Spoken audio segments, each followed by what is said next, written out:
కూడా స్టూడెంట్స్ కి ఇచ్చి అక్కడ వైద్య వృత్తిని విద్యను వాళ్ళు అభ్యసిస్తున్నారు.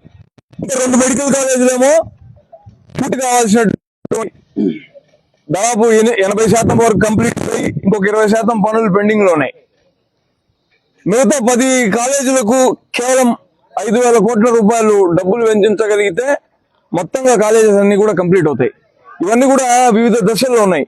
ఈ దశల్లో ఉన్నటువంటి కాలేజీలు కాస్త ఇవి ఇంకా ప్రభుత్వం నిర్వహించలేదు. ప్రభుత్వానికి ఇవన్నీ కూడా భారంగా తయారవుతాయి.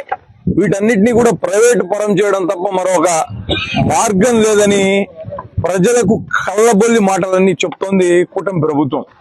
నిజానికి ఈ మెడికల్ కాలేజీలన్నీ కూడా అందుబాటులోకి వస్తే పూర్తి స్థాయిలో ప్రజలకు ఎంతగానో ఉపయోగపడతాయి. కార్పొరేట్ వైద్యానికి ఖర్చు పెట్టాల్సినంత డబ్బు పెట్టనవసరం లేకుండానే కేవలం